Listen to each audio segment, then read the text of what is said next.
আল্লাহর জমিনে দ্বীনের দাওয়াতের যারা কাজ করে তারা কারোর হুমকি দামকি ভয় পায় না, তাদের মৃত্যুদণ্ড হলেও তারা প্রাণ ভিক্ষা চায় না। একটা পাখির থেকে শিক্ষা নেন, কেন আল্লাহর বান্দারা প্রাণ ভিক্ষা চায় না মৃত্যুদণ্ড হলে? কারণ হলো যারা আল্লাহর জমিনে আল্লাহর দ্বীনের কাজ করে তারা কারোর হুমকি দামকি ভয় পায় না। এই জন্য সবার মুখ বন্ধ করা গেলে মাওলানাদের মুখ বন্ধ করা যাবে না। ওরা কাউরে ভয় পায় না আল্লাহ ছাড়া, ঠিক কিনা? এরা কাউকে ভয় পায় না। আপনাদের এলাকায় কামার বাড়ি আছে না?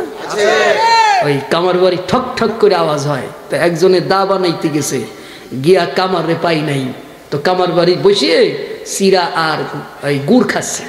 কামার বাড়ি বিড়ালে ম্যাও ম্যাও করে ডাকতেছে, মানে আমার একটু দিয়ে খাও। তো ও বিড়ালের তাড়ানোর জন্য ঠক ঠক করে আওয়াজ করে। বিড়াল কয়, হোয়াট ইজ দিস? হেই বেটা, তুই এইটা কি করিস, ঠক ঠক করিস কে? আমি তোরে ভয় দিচ্ছি। আমি এতে ভয় পাই, তোরে বললো কি? দেখ আমার বাড়ির ডারে এইটা করলে তো দৌড়ে পারে। কই যে ওরে গাধা, আমি কামার বাড়ির বিড়াল, আমি ঠক ঠকানিতে ভয় পাই না। কেন?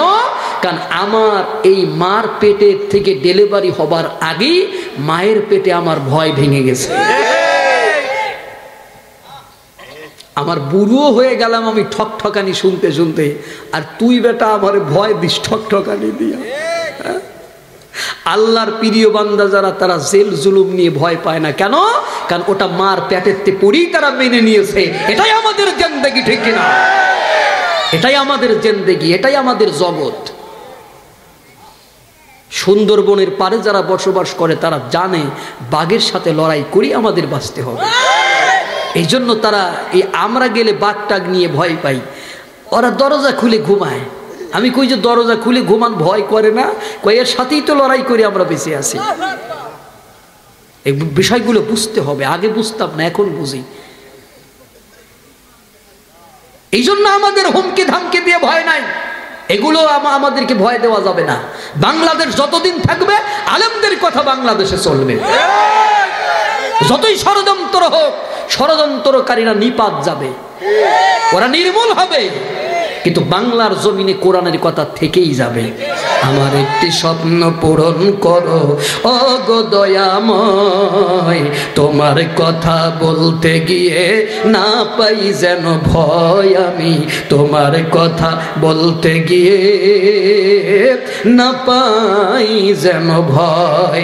আমি অটল যেন থাকতে পারি আল কোরআনের সাথে, আমি ধৈর্য নিয়ে ডাকতে পারি দিন কায়েমের পথে, ঠিক না? আমি অটল যেন থাকতে পারি আল কোরআনের সাথে, আমি ধৈর্য নিয়ে ডাকতে পারি দিন কায়েমের পথে। আমায় এমন শক্তি সাহস দিও ওগো দয়াময়, তোমার গান গাইতে গিয়ে না পাই যেন ভয়। আমি তোমার কথা বলতে গিয়ে না পাই যেন ভয়। সম্মানিত ভাইরা, তো হুদুদ পাখি মাপ চাইল না। সে বলল আমি যা জানি আজকে তোমার সেই অভিজ্ঞতা নাই। কি সাহস চিন্তা করেন! আমরা হলে পিঠে 2 বাড়ি মারতাম, কিন্তু সুলাইমান আল্লাহর নবী তিনি হুদহুদকে মারলেন না, বললেন তুমি কি জানো যা আমি জানি না, আমাকে বলো। হুদুদ পাখি কয় বলতে পারি, আমার 3টা শর্ত আছে। কয়টা শর্ত? এমনি তো বললই না, আরো বলল শর্ত আছে। 1 নাম্বার শর্ত, আমার কথা শুনে যদি ভালো লাগে আমারে মাফ করে দিতে হবে। তার মানে মাপ এমনি চাইব না, মাপ আমার যোগ্যতায় করা লাগবে। যেদিন সময় আসিবে সেদিন মাপ কারে কয় হারে হারে বুঝাবো। মাপ চাইব না, মাপ যোগ্যতায় করতে হবে।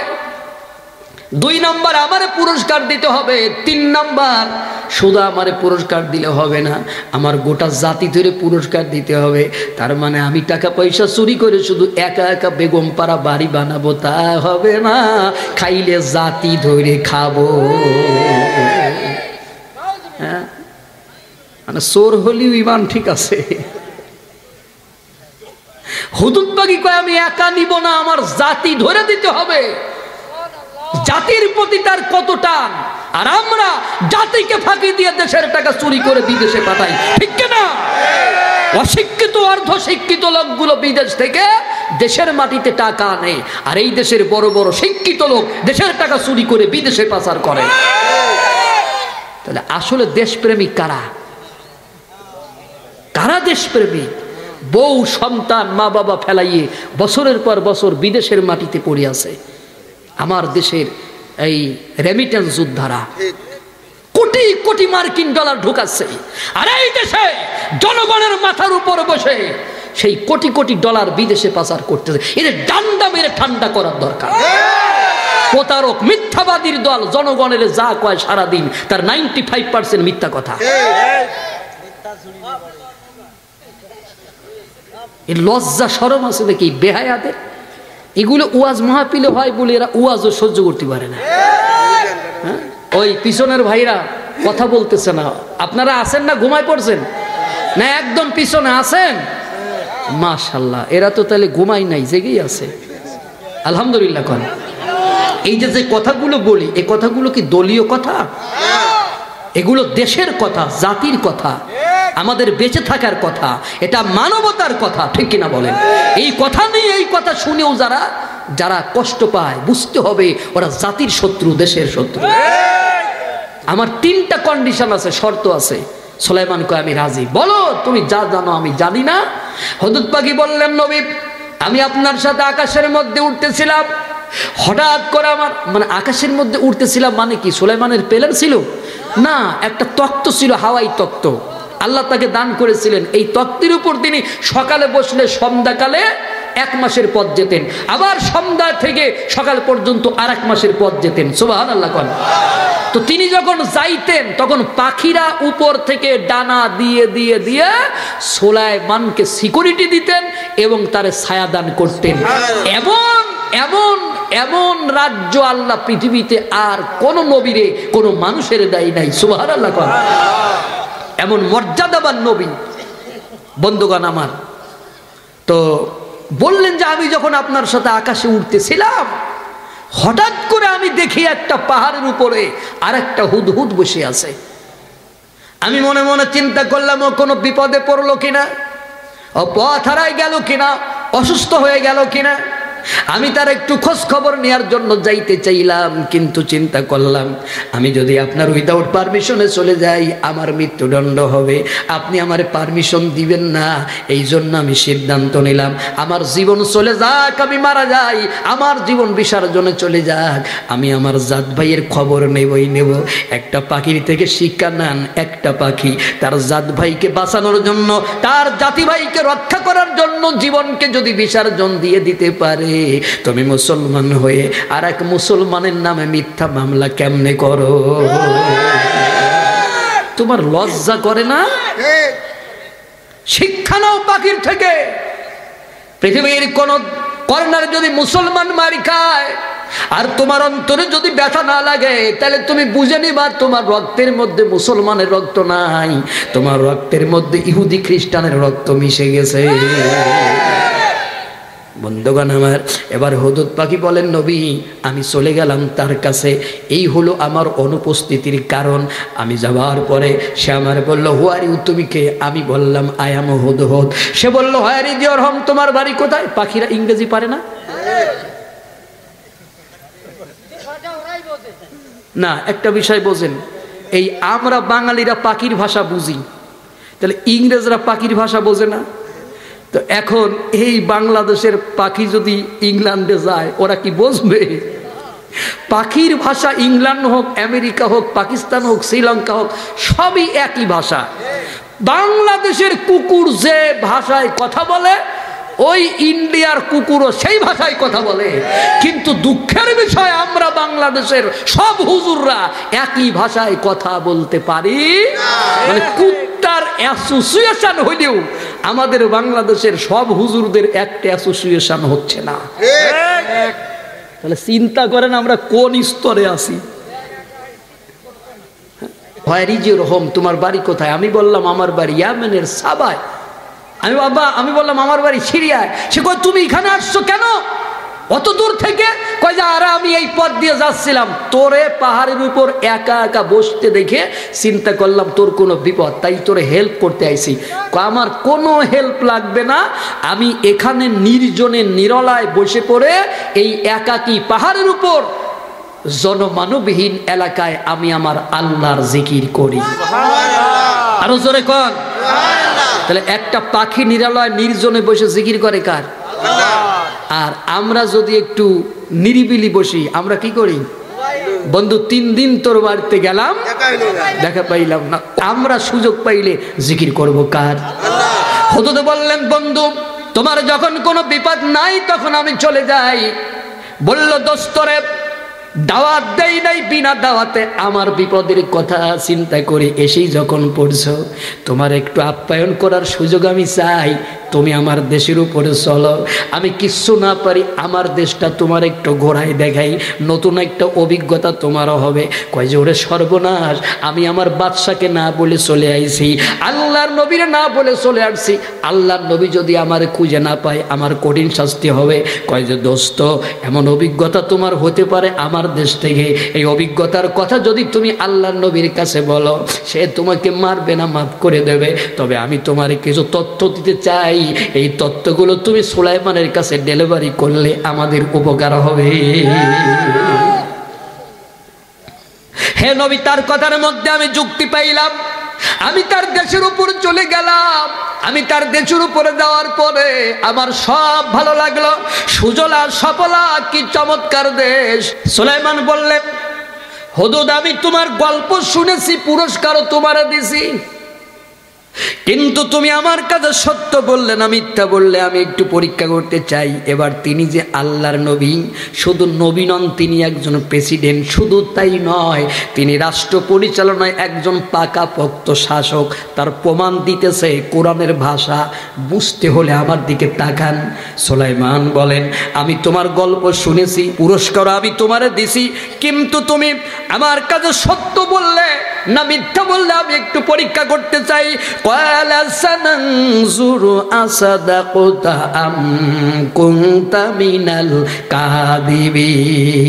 তুমি আমার কাছে সত্য বললে না মিথ্যা বললে আমি একটু পরীক্ষা করতে চাই। ইজহাব বিকিতাবি হাযা, এই পত্র নিয়ে তুমি বিলকিসের কাছে যাবে, ফাআলকি ইলাইহিম, এই চিঠি তুমি তাদের উপরে সাবমিট করবে, সুম্মা তাওয়াল্লা আনহুম, সেখানে কিছু সময় অবস্থান করবে, এরপরে ফাংজুর মাযা ইয়ারজিউন, ওই চিঠির প্রতি উত্তর কি সেইটা আমার কাছে নিয়ে হাজির হবে। ওরা চিঠি পাঠানোর পরে আমি মিল করে দেখব তোমার কথা এবং চিঠির প্রতি উত্তরের ভাষা একই রকম হলে তুমি সত্যবাদী, একই রকম না হলে তুমি মিথ্যাবাদী। আমি তোরে একটা চিঠি দেব আর তুই পদ্মা নদীর ভিতরে ফেলে দিয়ে আছে বলবি যে ডান, মানে আমার কাজটা কমপ্লিট হয়ে গেছে, তা হবে না। রাষ্ট্র চালানোর মানে আমি বাজেট দিলাম রাস্তার জন্য 300 কোটি টাকা, আর চুরি করে খাইয়ে টাইয়ে 50 কোটি টাকার কাজ করেছে, বলবা কাজ ডান হয়ে গেছে। সুলাইমান এরকম শাসক ছিলেন না। তদারকি কেমনে করতে হয় রাষ্ট্রপ্রধান হয়ে সুলাইমান এখানে শিখিয়ে দিয়েছে।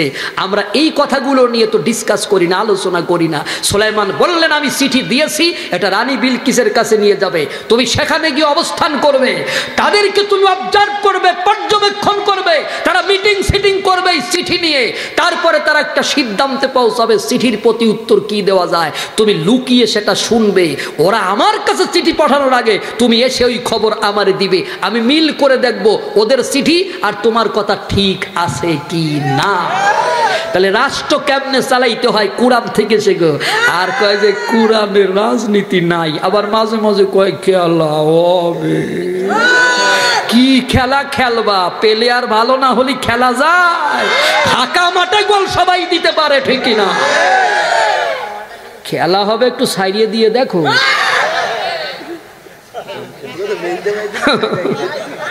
সকল দিন কি সমান যায় রে বেটা, আমি কদিন আগে ছিলাম খোকা, কি ছিলাম আমি কদিন আগে ছিলাম খোকা, এখন হইছি জ্যাঠা।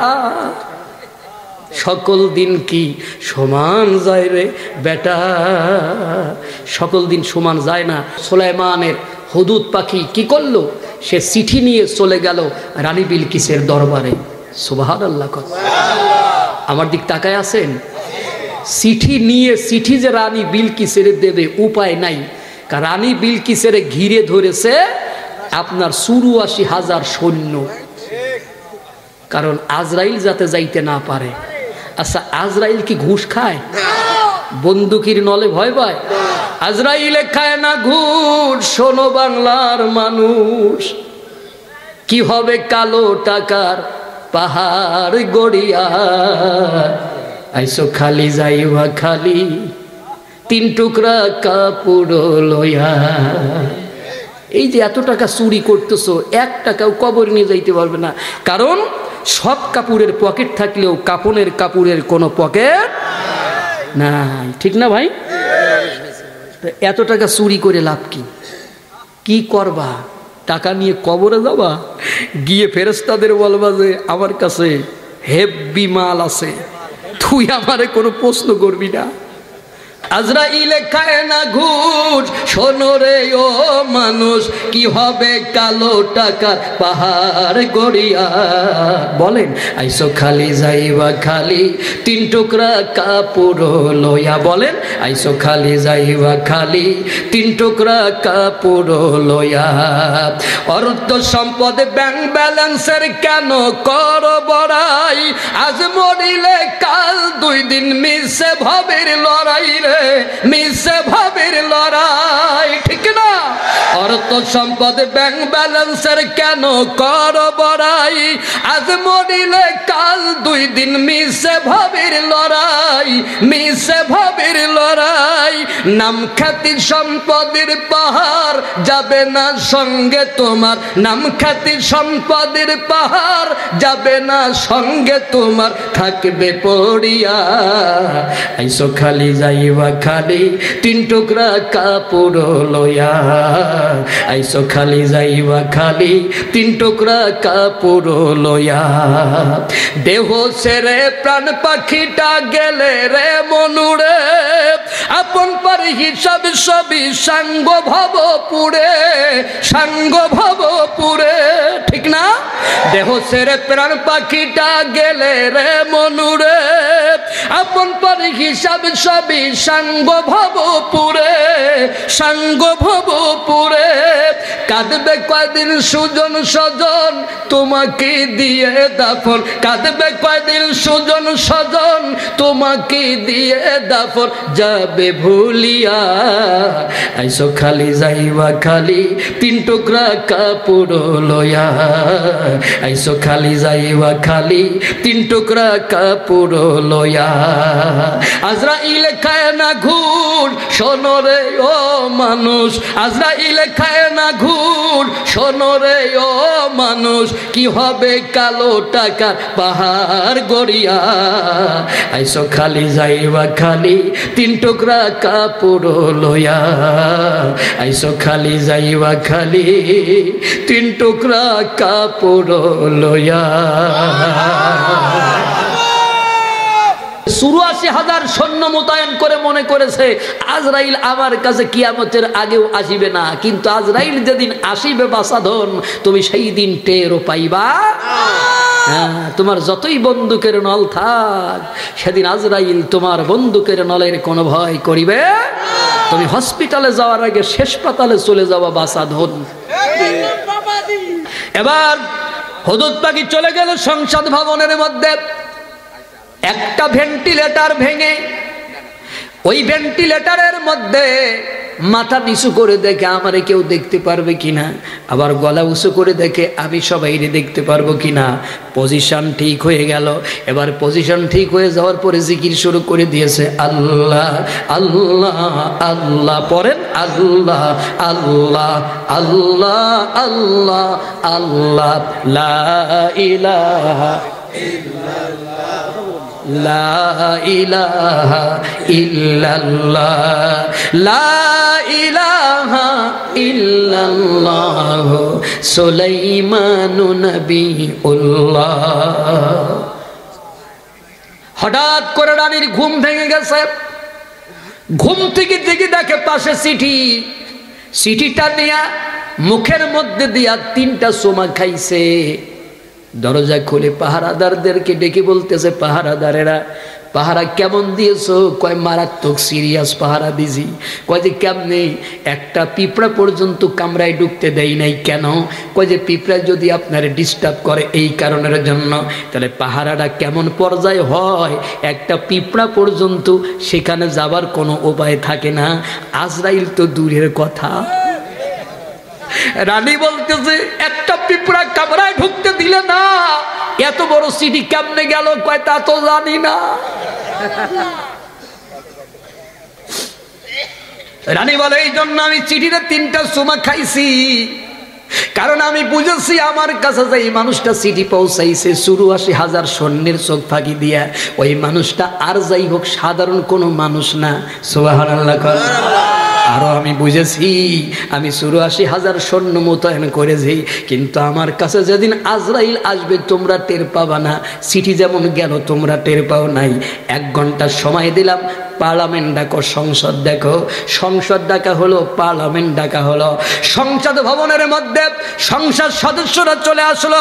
রানী সংসদ সদস্যদেরকে ডেকে বলতে জানা, ক্বালাত ইয়া আইয়ুহাল মালাউ ইন্নী উলকিয়া ইলাইয়া কিতাবুন কারীম।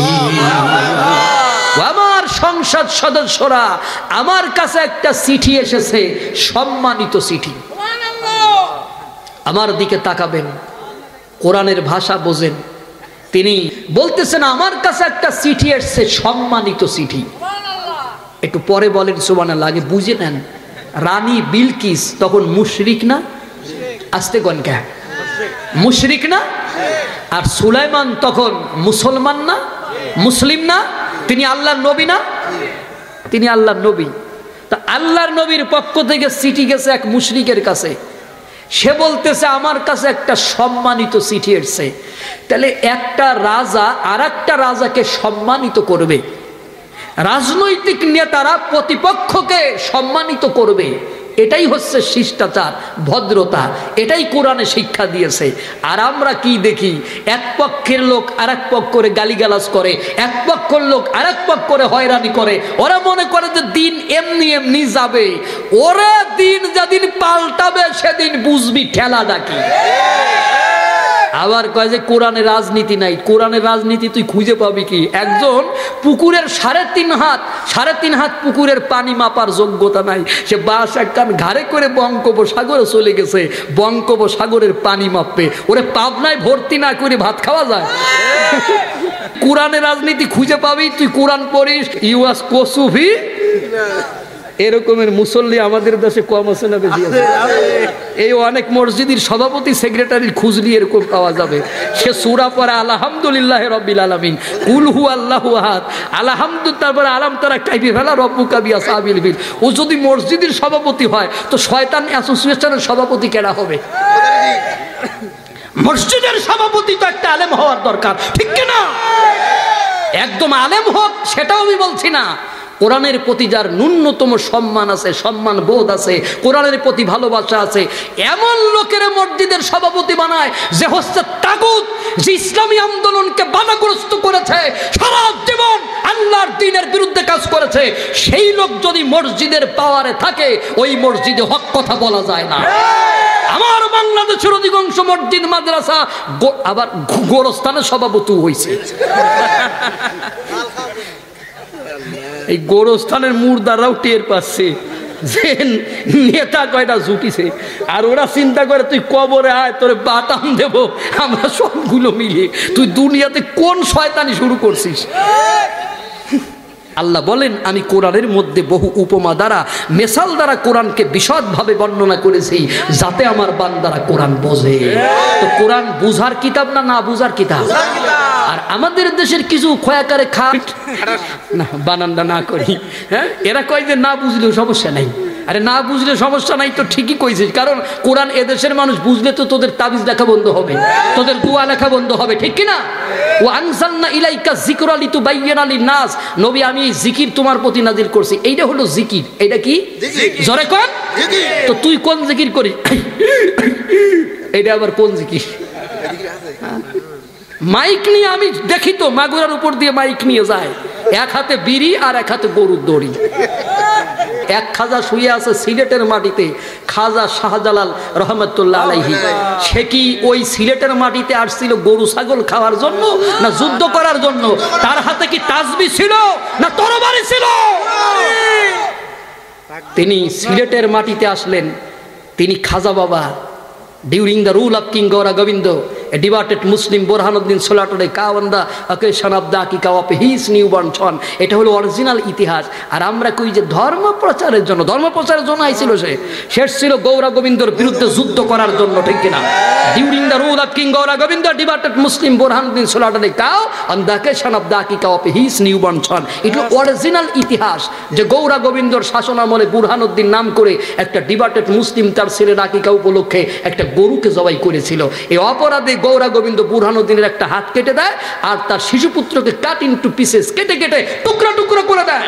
এই খবর চলে যায় দিল্লিতে। দিল্লির সম্রাট তখন আপনার সুলতান গাজী সালাউদ্দিনের নেতৃত্বে সেনাবাহিনী পাঠায় তাকে আক্রমণ করার জন্য। তার সাথে যুক্ত হয় প্রতিমধ্যে হযরত শাহজালাল রহমতুল্লাহ আলাইহি। এসে দেখে সুরমা নদীতে নৌকা নাই, সব ডাঙায় তুলে ফেলেছে। তিনি জায়নামাজ বিছালেন আর সুরমা নদী পার হলেন। ছোটকালে মাঠে ঘাটে গান গেয়ে বেড়াইছি, জায়নামাজ বিছাইয়া রে বাবা দিলা নদী পাড়ি, তাই দেখিয়া গৌর গোবিন্দের পরাণ গেল উড়ি রে বাবা, পরাণ গেল উড়ি। সিলেট ভূমি ধন্য হইল তোমার পরশ পাইয়া, দোয়া করো মোরে হযরত শাহজালাল আউলিয়া। হযরত শাহজালাল যদি যায় নামাজ বিছায়া সুরমা নদী পার হতে পারে, তুমিও খাজা বাবা তোমার একটা যায় নামাজ দেব, নদী পার হওয়া লাগবে না, 4 হাত একটা খাল যদি আমারে পার হয়ে দেখাইতে পারো তবে খাজা বাবা। আর যদি না পারো তুমি কুষ্টিয়ার বিখ্যাত তিলে খাজা। আবার মাইকে গান বাজায়, দয়াল মুর্শিদ গুরু গো লোহারে বানাইলা কানসা সোনা, মুর্শিদ চরণ যে করছে সাধন, বিনা দুধে দই পাতিয়া খাইতাছে মাখন। কথা কন, সেই মাখন খাইলে পরে ভাবে ক্ষুধা তৃষ্ণা লাগে না, ক্ষুধা তৃষ্ণা লাগে না। এই জন্যই তো তোর মোষ গালে চলে গেছে, ডাল খাইলে মনে হয় পায়খানা খাইছে। এই জন্য ওরা কয় যে কোরআন না বুঝলেও সমস্যা নাই। আবার কয় এই সমস্ত ভণ্ড অলিরা এই কথা শুনে আবার কয় যে আমি নাকি অলিদের বিরুদ্ধে কথা, এই বেটা ছাগল, আমি অলির বিরুদ্ধে কথা বলবো কা? অলি হলো কোরআনিক শব্দ, ওয়ালিয়ুল্লাযিনা আমানু, আল্লাহু ওয়ালিয়ুল্লাযিনা আমানু, আল্লাহ হলো ঈমানদারদের ওলি। ওলির কাম হলো ইউখরিজুনাহুম মিনাজ যুলুমাতি ইলান নূর, জাহিলিয়াতের অন্ধকার থেকে ঈমানের আলোতে বের করে আনবে। আর তুই বলতেছিস খাজা বাবার দরবারেতে নামাজ রোজা লাগে না, খাজা করে না যে আমি করব? ভণ্ড প্রতারকের দল, তোদের মতো রকমের ভণ্ড জাহিলিয়াতের যুগেও ছিল। তারা ইসলামী আন্দোলনের বিরুদ্ধে কাজ করেছে, রসুলের বিরুদ্ধে কাজ করেছে এবং তারা মসজিদের দেরার তৈরি করেছে, ক্ষতিকর মসজিদ তৈরি করে ইসলামী ঐক্যবদ্ধ মুসলিম জাতিকে ভাঙার চেষ্টা করেছে। এই তোদের মতো এক ভণ্ড প্রতারক আবু আমের দরবেশ ছিল সে মদিনাতে। আব্দুল্লাহ বিন উবাইর গুরু। আব্দুল্লাহ বিন উবাইরে বলতো যে যত কিছু আছে তুই রাষ্ট্র ক্ষমতায় যা, কারণ সে জানে আব্দুল্লাহ বিন উবাই রাষ্ট্র ক্ষমতায় গেলি তার গরু ছাগলের অভাব হবে না। সে নবীরে সাপোর্ট করে নাই একটা মাত্র কারণে, কারণ জানে এই মদিনাতে ইসলামী আন্দোলন প্রতিষ্ঠিত হলে আমার দরবারে উট দুম্বা ভেড়া একটাও আসিবে না। এদেশে এরকমের ভণ্ডর দল আছে যারা ইসলামী আন্দোলনকে লুণ্ঠিত করতে চায়। তারা জানে যে দেশে ইসলামী আন্দোলন প্রতিষ্ঠিত হলে আমরা গরু ছাগল পাবো না রে। কথা কি বোঝা যায়? বুঝলে বুঝপাতা, না বুঝলে তেজপাতা। এটা জিকির। এটা কি জিকির? আমি এই জিকির তোমার উপর নাজিল করেছি মানুষদেরকে বুঝিয়ে দাও। যদি তুমি এটি মানুষদের বুঝিয়ে দাও ওয়ালা আল্লাহুম ইয়াতাফাক্কারুন, তাহলে ওরা কোরআন নিয়ে চিন্তা করতে পারবে, গবেষণা করতে পারবে। তাহলে এই আয়াত থেকে বোঝা গেল কোরআন হলো চিন্তার কিতাব, গবেষণার কিতাব। আর আমরা এই ডারে বানাইছি তাবিজ লেখা কিতাব, দোয়া লেখা কিতাব। ভণ্ড প্রতারকের দল কয় যে না বুঝলেও কোনো সমস্যা নাই। কত রকম বিকৃত হচ্ছে চিন্তা করেন আপনি।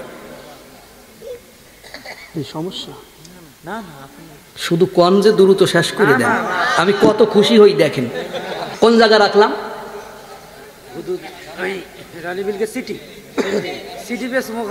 হ্যাঁ এটা তো মনে আছে। তাইলে আপনারা স্টুডেন্ট হিসাবে খারাপ না, মোটামুটি ভালো, মোটামুটি ভালো তাফসিরের ক্লাসের জন্য আলহামদুলিল্লাহ। তো এই জন্য আমি চিঠিরে 3টা চুমা খাইছি। কয়টা? জোরে বলেন। এই 3টা চুমা খাওয়ার কারণে রানী বিলকিস মুশরিক হবার পরও, ইসলামের বুঝ না থাকার পরও আল্লাহ তারে কালিমা পড়ার সুযোগ দিয়েছে। নবীর চিঠিরে সম্মান করার কারণে। আর রোম সম্রাট হিরাক্লিয়াস ইসলামের বুঝ ছিল, শুধুমাত্র আল্লাহর নবীর চিঠিকে অসম্মান করার কারণে তারে কালিমা পড়ার সুযোগ দেয় নাই। তাহলে একজন রাজা নবীর চিঠিকে অসম্মান করার কারণে কালিমা পড়ার সুযোগ পাই নাই, আর একজন রানী নবীর চিঠিকে শোভা খাওয়ার কারণে ইসলামের পতাকা তলে আসার সৌভাগ্য আল্লাহ দান করেছিলেন। আল উলামা ওয়ারাসাতুল আম্বিয়া, আলেমরা হলো আম্বিয়াদের ওয়ারিস। নবীর চিঠির অসম্মান করলে কেউ যদি মুশরিক হয়ে মরে, আলেম ওলামাদের যারা অসম্মান করবে ওরাও মরার সময় মুশরিক হয়ে মরবে।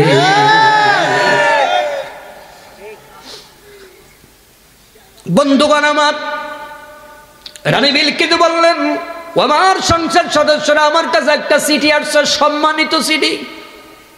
সংসদ সদস্যরা বলেন চিঠি কার কাছ থেকে আসছে? রানী বলেন ইন্নাহু মিন সুলাইমান। চিঠি আসছে সুলাইমানের কাছ থেকে। কার কাছ থেকে? এই চিঠি সম্মানিত হলো কেন? রানী বলতেছেন ওয়া ইন্নাহু বিসমিল্লাহির রাহমানির রহিম। এই চিঠির শুরুতে লেখা আছে বিসমিল্লাহির রহমানির রহিম। তাহলে বোঝা গেল বিসমিল্লাহ শুধু উম্মতে মুহাম্মাদির সম্পদ না, গোটা পৃথিবীর নবীদের সম্পদ, মুসলমানের সম্পদ। সুতরাং বিসমিল্লাহ নিয়ে যাদের গাত্রদাহ আছে, বিসমিল্লাহ নিয়ে যারা ষড়যন্ত্র করে, ওরা শুধু উম্মতে মুহাম্মাদির শত্রু না, ওরা গোটা পৃথিবীর সমস্ত নবীদেরই শত্রু।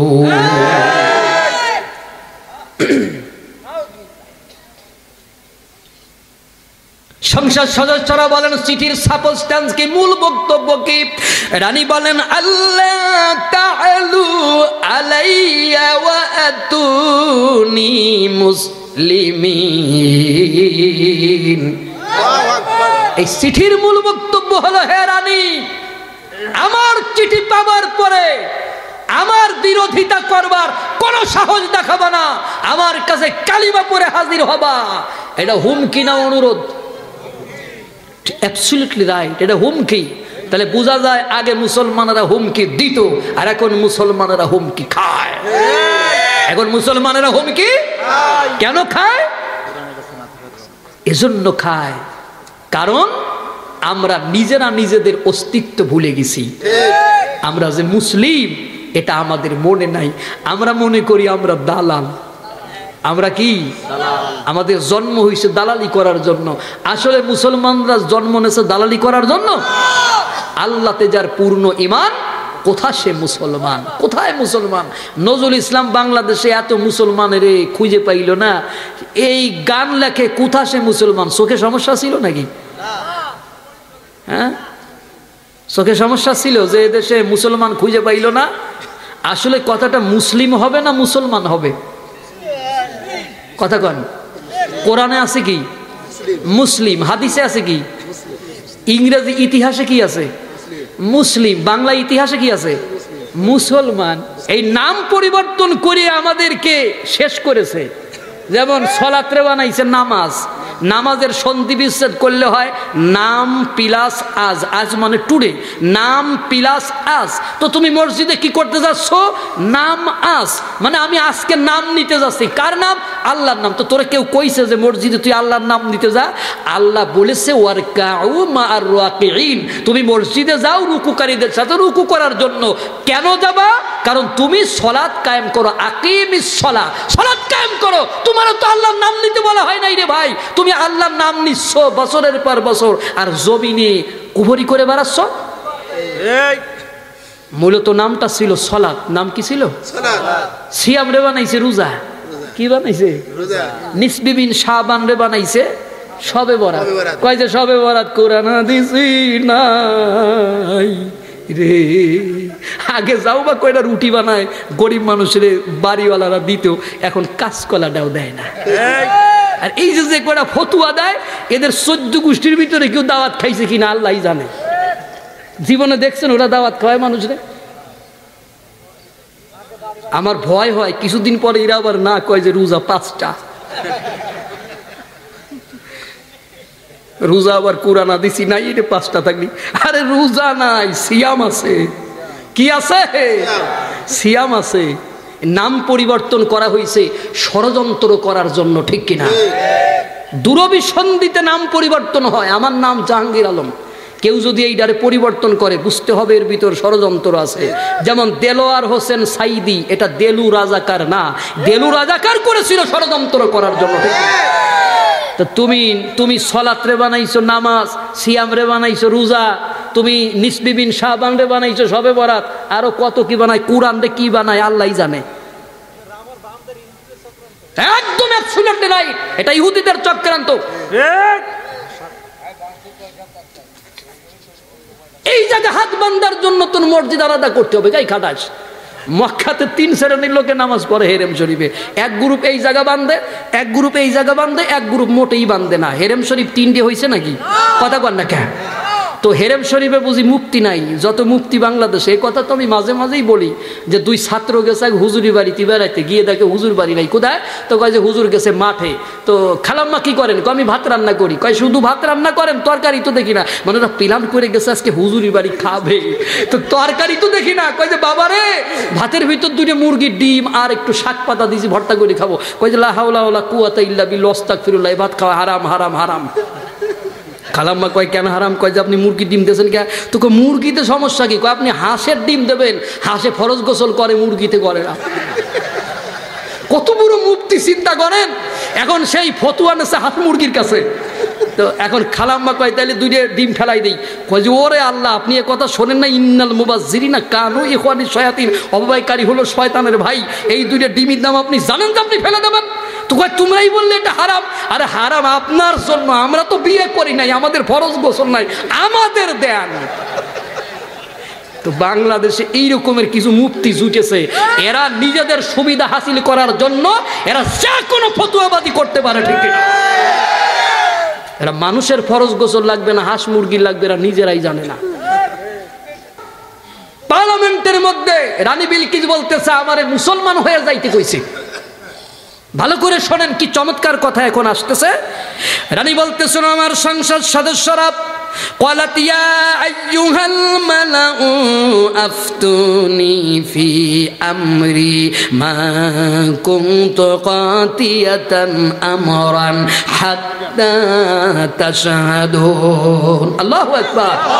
আমি তোমাদের যুক্তি ছাড়া, পরামর্শ ছাড়া কোনো কাম করি না, তোমরা আমারও যুক্তি দাও, এখন আমি কি করতে পারি। এই কথার থেকে বোঝা যায় রানী বিলকিসের রাজ্যটা রাজতন্ত্র থাকলেও তিনি গণতন্ত্রের আদলে রাষ্ট্র চালাতেন। আর পৃথিবীতে এমনও রানী আছে মুখে মুখে গণতন্ত্র বললেও আসলে তারা স্বৈরতন্ত্র রাষ্ট্র চালায়, ঠিক না? আর কয় যে কোরআনে রাজনীতি পাই না। তুই পুকুরের পানি মাপতে পারিস না, তুই চলে গেছিস বঙ্গোপসাগরে, এ পানি মাপা যায়? কোরআন থেকে শিখে নাও, কোরআনে আছে কিনা কথাগুলো। রানী যেমন হবে সংসদ সদস্যরাও তেমন হবে না। রানীর কথা শুনে সংসদ সদস্যরা বলল, ক্বালু নাহনু উলু কুওয়াতি ওয়া উলু বাসিন শাদীদ। সংসদ সদস্যরা বলতেছে, আমরা খুব শক্তিশালী, কঠোর যোদ্ধা, এটা আপনার ইন্টারনাল ব্যাপার, এখানে আমরা ইন্টারফেয়ার করিব না, তবে আপনি যাহা আদেশ করিবেন আমরা তাহাই করিব। রানী বলতেছেন, আমার সংসদ সদস্যরা, আমি জানি কোন রাজা বাদশা যদি কোন জনপদের মধ্যে ঢুকে যায়, ক্বালাত ইন্নাল মুলুকা ইযা দাখালু ক্বরিয়াতান আফসাদুহা ওয়া জাআলু আ'ইজ্জাতা আহলিহা আযিল্লা। কোন রাজা বাদশা যদি কোন জনপদের মধ্যে ঢুকে যায়, সে যদি অত্যাচারী হয়, তাহলে সে ওই জনপদকে ভেঙে লণ্ডভণ্ড করে দেয়, ওখানকার সম্মানিত ব্যক্তিদেরকে বেইজ্জতি করে, ঘাড় ধরে ধরে তাড়ায় দেয়।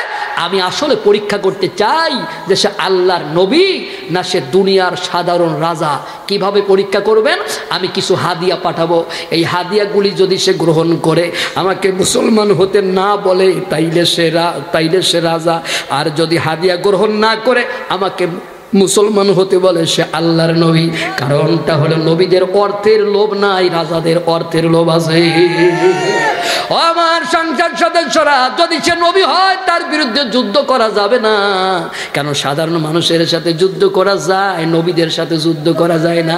আমার দেশে এমনও মহিলা আছে, তারা চিন্তা করে কারোর সাথে পারি আর না পারি হুজুরদের সাথে পারাই লাগবে। তাহলে বোঝা গেল সব মহিলা সমান মহিলা না। মহিলা হলো দুই প্রকার। কয় প্রকার? এক প্রকার মহিলা সংসারে ফুল ফুটায়, আর এক প্রকার মহিলা সংসারে হুল ফুটায়। কি ফুটায়? হুল ফুটায়। বউ নতুন এসে শ্বশুর বাড়ি, ধরে না কোনো বায়না। মারা তোমরা রাগ করো না, এই হলো হুল ফুটানো মহিলাদের বিরুদ্ধে গাচ্ছি। বলবো, বউ নতুন এসে শ্বশুর বাড়ি, ধরে না কোনো বায়না, মুখে কিছু তুলে দিলেও গিলে খেতে চায় না। মানে শাশুড়ি কয় যে বিয়ের দিন কয় মা জননী কিছু খাবা, কয় না খাবো না, শেষকালে ওই শাশুড়ির বাড়ি থেকে তাড়াই দেয়, ঠিক না? বউ নতুন এসে শ্বশুর বাড়ি, ধরে না কোনো বায়না, মুখে কিছু তুলে দিলেও গিলে খেতে চায় না। কিছুদিন গেলে পরে সবই বঞ্চিত করে, কিছুদিন গেলে পরে সবই বঞ্চিত করে, পেতে চাই সবটুকু। হায় রে লক্ষ্মী বউ, হায় আদরের বউ। ঠিক না বে? ঠিক। মনে আছে কোন জায়গায় রাখলাম?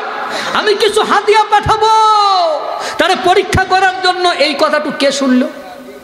হ্যাঁ, একদম ঠিক। ওই যে হুদুদ বসে আছে, ও মনে মনে চিন্তা করে, ওরে আল্লাহ, এই মহিলা কি সাংঘাতিক কাণ্ড শুরু করলো। হাদিয়া দিয়াও সুন্নাত, নিয়াও সুন্নাত। ও কয় যে হাদিয়া নিলে রাজা, না নিলে নবী। কোন সর্বনাশী কথা! এই মহিলা দেশে কোন গন্ডগোল বাঁধাতে চায়, এই গন্ডগোল নিষ্পত্তি করা যাবে না। এখন যদি জিনের মাধ্যমে হাদিয়া পৌঁছায় দেয় সুলাইমানের কাছে, আমি জিনের সাথে উড়ে গিয়ে পারবো না। সুলাইমান হাদিয়া নিয়ে ফেলাবে আর মহিলা গন্ডগোল বাঁধাবে, মহিলা তো শেষ। এই গন্ডগোল আমি কি করে থামাই? বাতাসের ডাক দে, বলে বাতাস কার হুকুমে চলো। আল্লাহ সুলাইমানকে 7টা নিয়ামত দান করেছিলেন, এর একটা ন্যূনতম নিয়ামত হলো সুলাইমান বাতাসের যেই দিক যাইতে বলতো বাতাস ওই দিক যাইতো। সুবহানাল্লাহ। কোন বাতাস কি ডাক দিয়ে বলে, বাতাস রে কার অর্ডারে চলিস? কয় সুলাইমানের কথায়।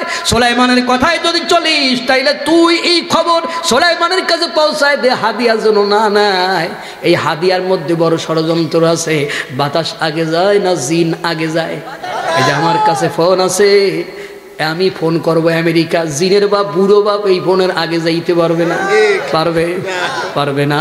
খবর চলে গেল সুলাইমানের কাছে, বাতাস বলে দিল হাদিয়া নিয়ে যাবে না। কেন নিয়ে যাবে না? কয় মারাত্মক ষড়যন্ত্র আছে। সুলাইমান কয় হাদিয়া কি দিচ্ছে আমারে, তা কি বলা যায়? কয় যে 3টে সোনার ইট দিচ্ছে। ইট কয় যে এমন হাদিয়া তো পৃথিবীর কেউ কাউরে দেয় না, সোনার ইট দেয় কে? কয় যে ওরা বুঝাতে চায় ওরা অনেক ধনাঢ্য, ওরা অনেক সম্পদশালী, ওদের টাকার প্রতি আপনার জন্য লোভ বেড়ে যায়, এই জন্য ওরা সোনার ইট পাঠাইছে। আল্লাহর পয়গম্বর সুলাইমান বলেন দূতেরা, আল্লাহর পয়গম্বর সুলাইমান বলেন শোনো, ওই দূতেরা আসার আগে একটা সোনার গেট বানাবা, একটা সোনার কামরা বানাবা। ও বাতাস, তুমি একটু সাইজ মতো মেপে দাও, ওই সোনার ইটের সাইজ কত, ইটের সাইজ আছে কিনা, ইটার সাইজ মেপে দাও। ইটার সাইজ মেপে দেওয়ার পরে সুলাইমান বললেন একটা কামরা বানাবা, সোনার কামরা। ওই কামরার 3টা জায়গায় এই রকমের ইটের সাইজের 3 জায়গা ফাঁকা রাখবা। কামরার মধ্যে সোনার চেয়ার বানাবা, আরাম করে যেন বসা যায়। দূতেরা এবার আসছে হাদিয়া নিয়ে, সোনার গেট দিয়া ঢুকে চিন্তা করে, আল্লাহ বাপের জন্মে এমন সোনার গেট দেখি নাই, কি আজব দেশে আসলাম। এবার কামরায় ঢুকে, কামরার মধ্যে ঢুকে সোনার চেয়ারে বসে একজন দোল খায় আর মনে মনে চিন্তা করে, এত সুন্দর চেয়ারে কোনোদিন বসার যোগ্যতা আমার ছিল না, এই চেয়ারে যখন বসেছি এই চেয়ার আর ছাড়বো। ওরে চেয়ারের লোভ, এমন লোভী আমার দেশে আছে কিনা? আব্দুল্লাহ বিন উবাই গদির লোভে, চেয়ারের লোভে আমার নবীর সাথে ষড়যন্ত্র করেছে। সারা জীবন আব্দুল্লাহ বিন উবাইয়ের ওয়াজ শুনেছি, ওর জানাজা দেওয়া যাবে না, কত আয়াত তায়াত পড়ি, কিন্তু মুনাফিকি কেন করলো এর ইতিহাস আমরা অনেকে জানি না। আল্লাহ নবী মদিনায় আগমনের আগে আউস এবং খাজরাজ 40 বছর ধরে তারা যুদ্ধ করেছিল একটা উটের জন্য, একটা উটের জন্য 40 বছর। তারা জীবনে কোনোদিন ঐক্যমতে পৌঁছাইতে পারতো না, একটা মাত্র কারণে তারা ঐক্যমতে পৌঁছাইছিল। আমরা মদিনাতে বাদশা বানাবো আব্দুল্লাহ বিন উবাই রে, সোনার মুকুটের অর্ডার দিয়ে দিল। আব্দুল্লাহ বিন উবাইয়ের মাথায় আমরা সোনার মুকুট পরাবো। তখনই আমার নবী মদিনায় আগমন করলেন। নবীর আগমনে আব্দুল্লাহ বিন উবাইয়ের এই রাষ্ট্র প্রধান হওয়া আর হইল না, সোনার মুকুট পরা হইল না। এই জ্বালায় সারা জীবন আব্দুল্লাহ বিন উবাই জ্বলল, শুধু এই গদির লোভে, সিয়ারের লোভে আমার নবীরে মেনে নিতে পারলো না। এই দেশে ইসলামী আন্দোলন এবং আলেম ওলামাদেরকে অনেকে মেনে নিতে পারে না, শুধু গদির লোভে আর সিয়ারের লোভে। কিন্তু মরার সময় ঠিকই ওরা আল্লাহ এবং রসুলের দলে যায়। আমাদের হুজুরদেরকে ঘুষ দিয়ে যে মরে বুকের উপরে হাত দিয়ে কই বিসমিল্লাহি আলা মিল্লাতি রাসূলুল্লাহ, হুজুরের কাছে কানে কানে বলবেন কয় টাকা পাইছো? হুজুর বলবে 3টা কারণে পড়েছি। 1 নম্বর চাকরি বাঁচানোর দায়, আমি জানি ও শয়তান। 2 নম্বর হয় তোর পকেটের ভিতর 500 টাকার একটা চেক গেছে, অথবা ওর বাড়িতে একটু দাওয়াত খাবে। এই 3 কারণ ছাড়া ওই শয়তানের বুকের উপরে হাত দিয়ে এটা পড়ার কোনো সুযোগ না। প্রতি বছর এই জায়গায় এমন একটা তাফসীর হোক, এটা কি আপনারা চান? আর আমি দাওয়াত পাই, আমিও চাই, আর সেই ব্যবস্থাই করতেছি। একটু সামনে চলেন ইনশাআল্লাহ। এরা দাওয়াত না দিয়ে যাবে কোথায়? নগদে দাওয়াত নেব ইনশাআল্লাহ। আমরা যতগুলো লোক নিয়ে শুরু করছি ততগুলো লোক নিয়েই আখেরি দুয়ায় যাব ইনশাআল্লাহ, বরঞ্চ তার থেকে বেশি লোক নিয়ে আখেরি দুয়ায় যাব ইনশাআল্লাহ। সম্মানিত বন্ধুগণ আমার, তাহলে এই চেয়ারে বসে মনে মনে চিন্তা করে এই চেয়ার ছেড়ে দিতে হবে। একজন গাই, তুই চেয়ার নিয়ে পড়ে আসিস, যার এত সোনা, 3 জায়গা ফাঁকা কেন? কয় যে তাই তো, আমাদের কাছে ইট আছে কয়খান? কয় 3 খান। লাগায় দেখে 1 চুলও ফাঁকা নাই। এই 3টে ইটই লাগবে এই 3 জায়গা বন্ধ করার জন্য। একজন আর একজনের কয় আমরা আসার আগে আমাদের ইটের সাইজ কি করে বুঝলো? এখন যদি এই ইট আমরা সুলাইমানের কাছে নিয়ে যাই আর তার লোকেরা যদি কয় চূড়ার দল আমাদের কামরা থেকে খুলিয়ে আনছে, বিশ্বাস না হয় লাগায় দেখেন, তা আমরাই তো আসামি হয়ে যাবো। এখন এই কোন আজব দেশে আসলাম? আমাদের কাছে চিঠি পাঠায় পাখি দিয়ে, আমরা আসার আগে আমাদের ইটের সাইজ মাইপে বসে থাকে। আল্লাহ এমন ক্ষমতা মুসলমানদের দিয়েছিলেন, ঠিক কিনা? এই জন্য হযরতে মূসা আলাইহিস সালাম বলেছিলেন, ওয়া আতাকুম মা লাম ইউতি আহাদাম মিনাল আলামিন। ও বনি ইসরাঈলেরা, আল্লাহ তোমাদের এমন এমন নিয়ামত দান করেছেন যা গোটা পৃথিবীতে আর কোনো মানুষকেই আল্লাহ এই জিনিসগুলো দান করে নাই। আজকে সেই বনি ইসরাঈলেরা পৃথিবীর নিকৃষ্ট জাতি, শুধু 2টা কারণে। কয়টা কারণে? ইয়াকফুরুনা বিআয়াতিল্লাহ, আল্লাহর আয়াত অস্বীকার করার কারণে, ওয়া ইয়াকতুলুনা নাবিয়্যিনা বিগাইরিল হক, নবীদের হত্যা করার কারণে, ঠিক কিনা? দূতেরা গেছে, হাদিয়া নিয়ে সুলাইমান বললেন ইরজি ইলাইহিম, এগুলো নিয়ে যার কাছে আইছো তার কাছে ফিরে যাও, গো ব্যাক। এই হাদিয়া নিয়ে রানী বিলকিসের কাছে যাও, তারে গিয়ে বলো সে যদি কালিমা পড়ে আমার কাছে না আসে আমি তার বিরুদ্ধে এমন সৈন্যবাহিনী পাঠাবো যার মোকাবেলা করবার ক্ষমতা আসমানের নিচে আল্লাহ ছাড়া আর কেউ নাই। আমি তারে বেইজ্জতি করে দেশ থেকে বের করব। দূতেরা গেছে, রানী কয় কি দেখলে? কয় দেখা দেখি বাদ দান, কালিমা পড়েন। সুবহানাল্লাহ। কোন দেখা দেখি বাদ দান, কালিমা পড়ে। কয় কেন? কয় যে বোঝেন না, আপনার কাছে চিঠি পাঠাইছে পাখি দিয়ে, মানুষ না পাখি। আর আমরা যাওয়ার আগে ইটের সাইজ মাইপে বসে আছে, আর সোনা পাঠাইছেন 3 কেন। আরে সোনার সিয়ারি বানাইছে আমাদের জন্য, আপনি আর কি দেখতে চান? কালিমা পড়েন। রানী কয় আমি তারে 3টা প্রশ্ন করব। কয়টা? যদি সে উত্তর দিতে পারে নবী বলে মানব, আর যদি উত্তর দিতে না পারে নবী বলে মানব। আল্লাহ বলেন আমি সুলাইমানকে বিশাল এক বাহিনী দিলাম, সৈন্য বাহিনী। এর থেকে বোঝা যায় যে সুলাইমান আলাইহিস সালাম ছিলেন রাষ্ট্রপ্রধান। আচ্ছা ভাই, নবী যদি রাষ্ট্রপ্রধান হতে পারেন, একজন মাওলানা কেন রাষ্ট্রপ্রধান হতে পারবে না? একজন মাওলানা কেন রাজনীতি করতে পারবে না? তা আমাদের দেশের অনেক মানুষের চিন্তা হলো মাওলানা থাকবে এই মাদ্রাসা, মসজিদ আর খানকা, এই বানায় দেশে এদের বাবের পৈতৃক সম্পত্তি, এখানে বসে থাকবে আর মাঝে মাঝে ওরা গরু ছাগল নিয়ে যাবে। আরে হুসাইন যদি বলতো এজিদ তুই যেমনি পারিস রাষ্ট্র চালা, আমি খিলাপতি নিয়ে বসলাম মদিনাতে, আমার নানার রওজায় একটা সবুজ গালিচা বিছিয়ে দেব, সবুজ কার্পেট বিছিয়ে দেব, আমি বিছিয়ে দিয়ে এখানে আমি বসে শুধু আমি হাদিয়া খাবো। উট দুম্বা ভেড়া বছরে যা পারিস তুই পাঠায় দিস, আর মাঝে মাঝে এসে একটু আমার সালাম করে যাস। হুসাইনের জীবন দিয়া লাগে? জীবন দিয়া লাগে না। এই পৃথিবীতে তার থেকে বড় পীর, বড় অলি আর কেউ আছে? তাহলে তিনি জীবন দিলেন কেন? এজিদকে মেনে নেন নাই। কারণ এজিদ যেই পদ্ধতিতে রাষ্ট্র ক্ষমতায় এসেছে এইটা ইসলামের কোনো মূলনীতি ছিল না। তো তুমি এমন লোকের রাষ্ট্রপ্রধান মানবা যে ইসলামী মূলনীতিতে রাষ্ট্রপ্রধান হয়নি, তারপর আবার মুখে মুখে বলবা আমি ইসলামের ভালোবাসি, এটা ধাপ্পাবাজি ছাড়া আর কিছুই না। এ সবগুলো ভুয়া, সবগুলো কি? তিনি রাষ্ট্রপ্রধান ছিলেন, এ ব্যাপারে কোনো সন্দেহ নাই। আল্লাহ তাকে এক অদ্ভুত বাহিনী দিলেন। অদ্ভুত বাহিনী মানে সেনাবাহিনী, নৌবাহিনী, বিমান বাহিনী। তো পৃথিবীতে যত বাহিনী আল্লাহ দিয়েছেন সব মানুষ থেকে, কিন্তু সুলাইমানকে আল্লাহ বাহিনী দিলেন অদ্ভুত বাহিনী, জিন থেকে, মানুষ থেকে, পাখি থেকে। জিনেরা ছিল নৌবাহিনী, মানুষেরা ছিল স্থল বাহিনী, আর পাখিরা ছিল বিমান বাহিনী। এমন অদ্ভুত বাহিনী আল্লাহ পৃথিবীতে। এই জন্য হযরত মূসা আলাইহিস সালাম তার জাতির লোকদেরকে বলেছিলেন, ও আমার জাতির লোকেরা, স্মরণ করো সেই নিয়ামতের কথা যে নিয়ামত আল্লাহ তোমাদেরকে দিয়েছেন। আল্লাহ তোমাদের মধ্য থেকে অনেককে নবী বানিয়েছেন, এবং শুধু নবী বানান নাই, তাদেরকে রাষ্ট্র ক্ষমতা দিয়েছিলেন। এবং ও আতাকুম মা লাম ইউতি আহাদাম মিনাল আলামিন, আল্লাহ এমন এমন জিনিস তোমরা বনী ইসরাইল তোমাদেরকে দান করেছিলেন, এই জিনিসগুলো আল্লাহ গোটা পৃথিবীতে আর কাউরে দান করে নাই। অথচ সেই বনী ইসরাইলরা পৃথিবীর নিকৃষ্ট জাতি, আজকে তারা দুইবাত আলাইহিমুজ জিল্লাতু ওয়াল মাসকানা ওয়াবাউ বিগাদাবিন মিনাল্লাহ। আল্লাহ বলেছেন ওরা পৃথিবীর যেখানে থাকুক না কেন ওদের জন্য নির্ধারণ করে দেওয়া হয়েছে লাঞ্ছনা, এবং আল্লাহর গজব ওদেরকে ঘিরে ধরেছে। কেন? কারণ ওদের অপরাধ হলো 2টা। এই 2টা অপরাধের কারণে ইল্লা বিহাবলিম মিনাল্লাহি ওয়া হাবলিম মিনান নাস, কখনো ওরা মানুষের দয়ায় বসবাস করবে, কখনো ওরা আপনার আল্লাহর দয়ায় বসবাস করবে। ওদেরকে মাসকানা করে দেওয়া হয়েছে। মিসকিন শব্দ থেকে এসেছে মাসকানা। মাসকানা মানে ভূমিহীন, অর্থহীন, যাদের কোনো ল্যান্ড প্রপার্টি থাকবে না। কথা কি বোঝা গেছে?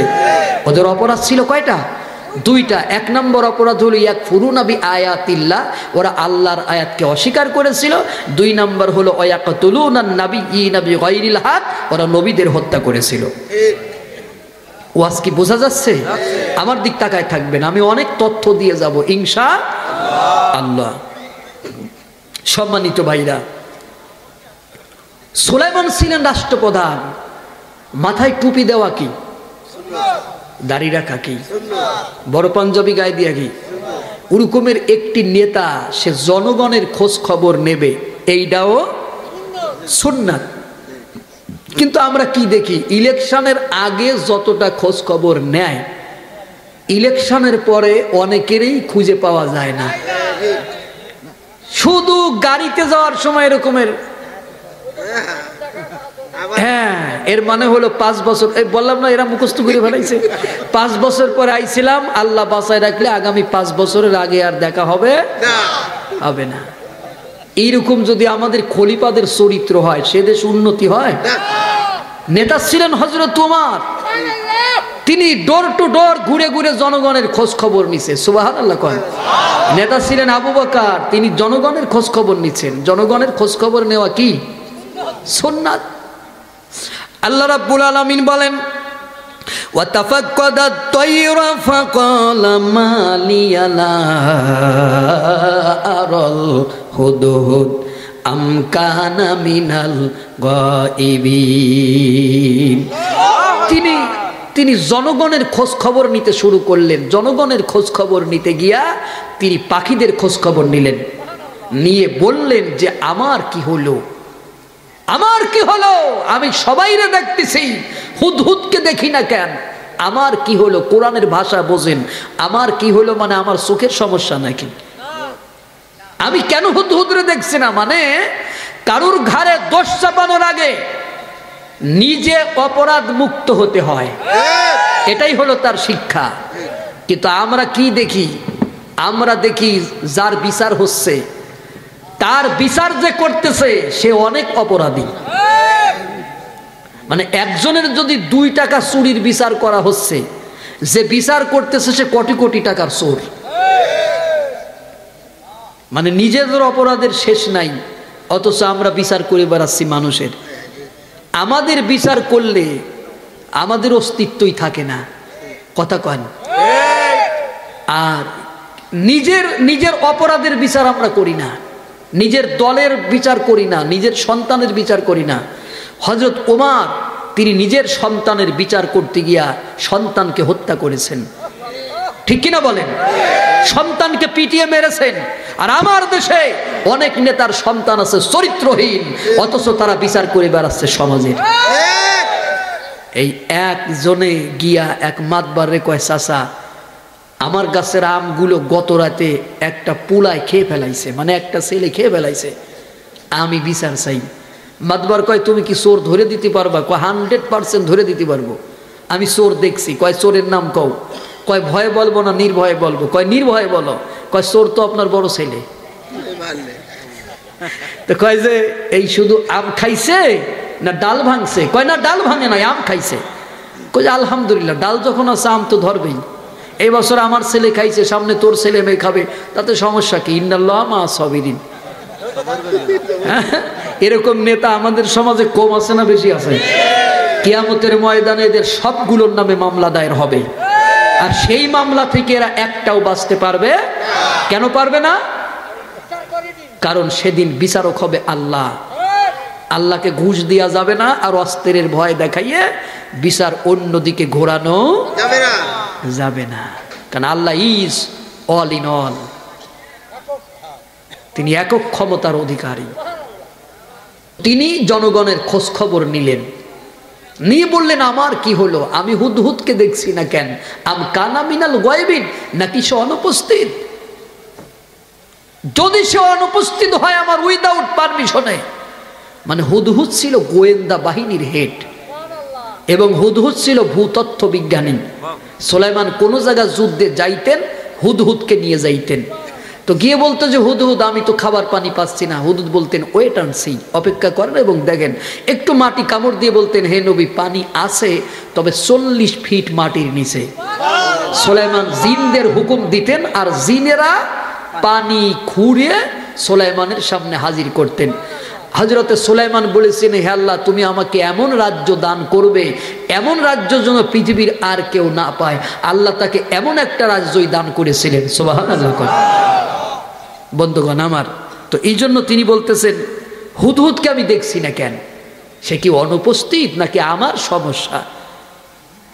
যদি আমার উইদাউট পারমিশনে সে চলে যায়, তাহলে আমি তার জন্য বিচার করে দিলাম, লাউ আযিবান্নাহু আযাবান শাদীদা, আমি তাকে কঠিন শাস্তি দেব।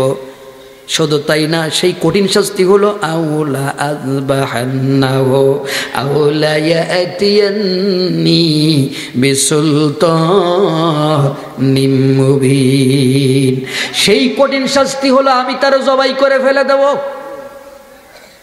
তবে হ্যাঁ, যদি তার অনুপস্থিতির কারণ আমার কাছে সঠিক ব্যাখ্যা করতে পারে, আমি তাকে মারব না, আল্লাহর রাস্তায় মাফ করে দিব। তার মানে নবীদের স্বভাব ছিল মাফ করে দিয়া, আর শয়তানের স্বভাব মাফ না করা। বুঝতে হবে আলোচনা, কোরআনের ভাষা বুঝতে হবে। আমার দিক তাকায় থাকে না, আমি যতই বলি অনেকক্ষণ ওয়াজ করব, আমি কিন্তু এখন বেশিক্ষণ ওয়াজ করি না। সেদিন দেখছিলেন ওখানে, হ্যাঁ, খুব দ্রুত শেষ করে দিছি। আমি এখন বেশিক্ষণ ওয়াজ করি না। সম্মানিত ভাইরা, ওয়াজ কি শোনা যাচ্ছে? জি, বলবেন, আর কোনো সমস্যা থাকলে বলবেন। তো আমি তাকে কঠিন বিচার করে দিলাম, কঠিন শাস্তি দেব, সেই শাস্তি জবাই করব, তার মানে মৃত্যুদণ্ড। খুঁজে আনো হুদহুদারে। আচ্ছা, আপনারা কি হুদহুদ চেনেন? এই একরকম লোক কয় যে চিনি না, মানে সকালে বাগানে গেলে একরকম পাখি দেখা যায়, ওর চেহারার দিকে তাকাইলে মনে হয় গোষ্ঠীর কতদিনের ক্ষতি করছি, এত বড় বড় করে চোখ করে তাকায় থাকে। ওইটার নাম হলো হুতুব গাছা। হুদহুদ হলো গাছের উপরে গিয়া পড়বে, চুম্বকের মতো এঁটে যাবে, দুইটা কোরালের মতন ধারালো ঠোঁট আছে, গাছে মারলে ঠক ঠক আওয়াজ হয়, এইটার নাম হলো কাঠঠোকরা। কোরআনে এইটার নাম হলো হুদহুদ, আর আমি এইটার নাম তুইছি হযরত হুদহুদ।